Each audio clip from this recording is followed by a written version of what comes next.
Boa noite. Então, eu tô aqui para mais um vídeo do One Piece, agora o capítulo 1159. Como eu sempre falo em todo início do vídeo, a cada capítulo que passa, nós estamos um capítulo mais próximos do One Piece. E quando o Luffy encontrar o One Piece, os seus amigos encontrarão o One Piece e nós também encontraremos o One Piece. Então, é muito importante isso, que a gente esteja unido nessa batalha.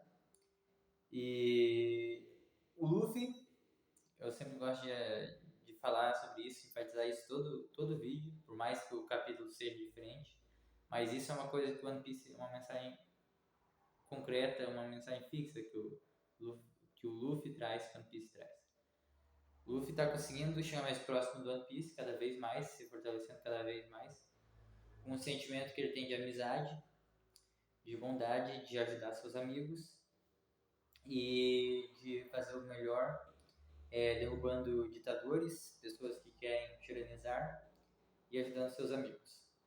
Então vamos juntos nessa aventura falar sobre mais um capítulo do mangá de One Piece, agora o 1159. Joy Boy has joined the Shaft. Então o capítulo começa com a notícia de que Shaq foi sequestrado e ninguém sabe quem foi, porque foi algo perfeito.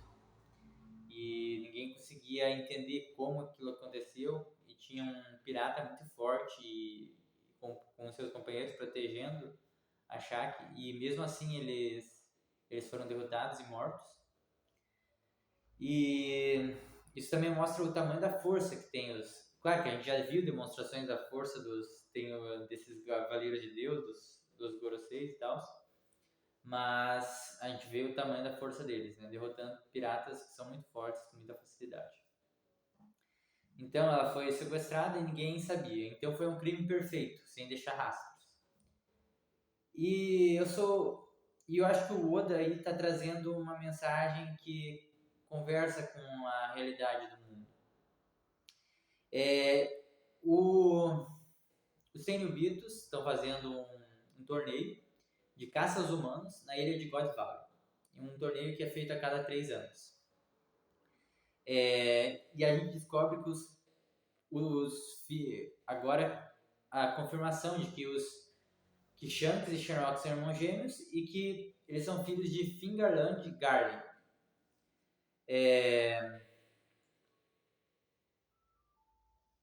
E como é a Shaq, e ela é uma estrela, uma celebridade, o mundo inteiro ficou alvoroçado. O comércio mundial parou e a notícia se espalhou por todo mundo. Isso levou também a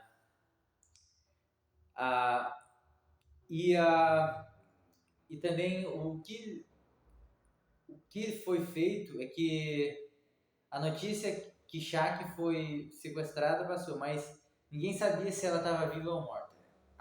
E aparece no meio do capítulo Morgans, que é o chefe do Jornal Econômico Mundial, dizendo que ele sabia que a Shaq estava viva. E ele passou essa notícia para todo mundo. E com essa notícia, graças a essa notícia, todo mundo ficou sabendo. Os piratas Rocks, Harald, os piratas do Roger, e se encaminharam para essa ilha na God Valley. E essa ilha é muito importante para o Rocks, que agora a gente sabe, nesse capítulo foi revelado que não é o Rocks, é Dave. Ele apenas mudou o nome dele. E está sendo revelado mais coisas sobre o século perdido, que o quebra-cabeça do século perdido está ganhando mais peças, está se encaixando mais peças. Porque agora a gente sabe que tanto o Rocks é pai do Barba Negra, e o Barba Negra era criança na época dessa caça, né, desse torneio. E o Shanks também estava nascendo, e o Barba Branca já tinha lá seus 2 anos de idade, era um bebê ainda. Então, o que acontece é que o Marshall de Tite, na verdade, também é David de Tite. E ele tem essa vontade, a mesma vontade que o Rox, mas não porque o Rox mandou ter, e sim por causa que essa é uma vontade herdada. O One Piece tem muito isso, da vontade herdada, da vontade dos Ji, e os Ji vêm do século perdido. E a gente sabe que os Ji eram os inimigos naturais dos deuses. A gente sabe que o Rox era uma pessoa má, mas ele ainda era um Ji. Tinha essa vontade. Então ele era um inimigo dos deuses, porque ele não era alguém, ele é alguém, o espírito dele, a vontade dele, jamais se submeteria, se ajoelharia à autoridade do governo mundial. Por isso eles são os inimigos naturais dos deuses, porque eles não aceitam, eles não aceitam ser escravizados, eles não aceitam ser subordinados, eles não aceitam se ajoelhar, sem pelo menos lutar muito ou até a morte. E até a morte, no caso, com certeza. Então a gente vê isso nesse capítulo. E que depois o Tite vai ser da tripulação do Barba Negra, do Barba Branca, até matar o quarto comandante e fugir, né? Porque ele realmente tem essa mesma vontade que o Rox tinha, que é uma vontade herdada. Tá no DNA isso é genético. E o meu pai, o meu avô, eles têm vontade e eu puxei muita. O meu avô, ele tem uma vontade, o meu pai tem outra, minha mãe tem outra. E isso, de certa forma, vive dentro de mim, porque eu carrego o DNA deles, os cromossomos, as células. Somos todos os nossos pais, nossas mães, nossos avós, bisavós, trisavós e por aí vai. Então, toda a nossa ancestralidade também vive dentro da gente. Então, toda a vontade, que nem trazendo para o One Piece, toda aquela vontade do clã Dave vive dentro do século perdido, vive dentro do Rox e vive dentro do Tite. Toda a vontade de 800 anos atrás, porque isso está no DNA deles, isso foi trazido com a informação genética. Mesma coisa acontece nos filmes e nos livros e nos jogos de Assassin's Creed. A vontade do antepassado, a lembrança do assassino lá de 500 anos atrás, 1000 anos atrás, 2500 anos atrás, que está vivendo ali naquele sujeito. Que mais? E daí ali fala, né, do torneio, da Shaq. E a gente sabe que ele está caminhando para o momento para a morte do Rox. E o governo mundial quer eliminar o clã dele. E agora a gente sabe, além do fato do... Por que o governo mundial queria tanto eliminar o Rox? E o Marshall de Tite, o Barba Negra, quer tanto One Piece, tem tanta vontade de encontrar One Piece, que isso vive neles. E o governo mundial já sabia que o Rox era um Dave. E esse clã Dave provavelmente tinha alguma ligação com o Joy Boy, e na Guerra dos 800 anos atrás foi contra o governo mundial. Junto com o Joy Boy, junto com o Robô Gigante, junto com o Zunisha e outras, né? Outras pessoas, com certeza. Então, agora a gente sabe o porquê que a morte de Rox, a derrota do Rox é tão importante no governo mundial. Porque ele foi um dos únicos homens que chegou no lugar mais profundo da Terra Sagrada, o Salão das Flores. E ele viu Imu-sama, ele viu o rosto de Mu, do grande tirano do governo mundial, e ele jurou que ia, por conta dessa ambição, por causa dessa vontade, ele jurou que ia ocupar aquele lugar. E voltando à questão da caça aos humanos também. A caça aos humanos é muito parecida com a questão dos Tenryubitos, é a questão parecida com a questão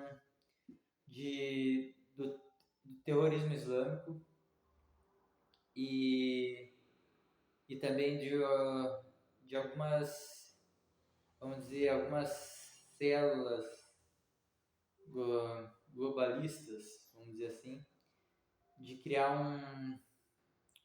algo único que quem não tá, quem não é parecido com aquilo ali, quem não faz parte daquilo ali tem que ser eliminado. E eliminado no sentido de morte, de ser morto, de ser eliminado mesmo. E eu tipo, eu vejo isso muito na questão do terrorismo islâmico, tipo, de matar todos aqueles que não são muçulmanos. Claro que não são todos os muçulmanos, não são todos as pessoas que praticam o islamismo que são dessa forma. Não, são grupos radicais que se criam, mas existem sim muitos muçulmanos que são moderados, muçulmanos que não querem guerra com o Ocidente, que não querem destruir o Ocidente e que querem produzir, que querem inovar e querem trazer progresso para o mundo. E a gente sabe que tem nações no mundo árabe que são muito bem desenvolvidas e são muito mais desenvolvidas que muitos países ocidentais. Mas, ao mesmo tempo, tem a questão da violência, da guerra, do terrorismo, do despotismo, né? Então, existe esse contraste no mundo árabe. Mas eu queria trazer essa reflexão, e a gente vê que isso realmente, e isso é uma influência demoníaca, isso é uma influência dracônica, uma influência leviatânica, tipo, de você meio que querer criar um grupo e você querer exterminar todo um outro grupo de pessoas. E é isso que eu leio a Bíblia, então eu faço um paralelo com a Bíblia, que a Bíblia fala sobre a grande tribulação. Sempre, por que agora a gente está mais próximo da grande tribulação? Porque, para quem não sabe, a grande tribulação seria um período de colapso global e que o anticristo, o Leviatã, a besta que surge do abismo, governaria todas as nações. E por que a grande tribulação está mais próxima que nunca? Porque existiram várias ditaduras, existiram governos, ditaduras terríveis, guerras terríveis, mas dessa vez é a primeira vez que a gente tem internet. Internet, no sentido dela, pode ser usada para o bem, mas ela pode ser usada para o mal. Então, se você tem um meio de comunicação, uma logística, armas de destruição em massa, uma ideologia de destruição, de destruir pessoas que não fazem parte de determinado grupo, e juntado isso com a com o nível, a elevação do nível de corrupção moral, isso pode gerar grande tribulação. Claro que eu não penso que a gente não possa fazer o bem, a gente pode fazer o bem, a gente está chegando mais próximo do One Piece. Mas eu acredito que a grande tribulação vai acontecer porque o mal também se mobiliza. E é isso. É esse o capítulo, eu acho que foi um capítulo muito revelador. Agora os capítulos estão revelando bastante. Tivemos mais revelação nesse capítulo. Eu estou ansioso para o próximo. E é isso, estamos um capítulo mais próximo do One Piece. Vamos juntos. O One Piece para alcançar o One Piece precisa de amizade, precisa de solidariedade. Precisamos estender a mão para os nossos amigos. Precisamos lutar contra o mal. E é isso que vai fazer a gente alcançar o One Piece. Muito obrigado a todos e até a próxima. Nos vemos no vídeo do capítulo 1160. Boa noite.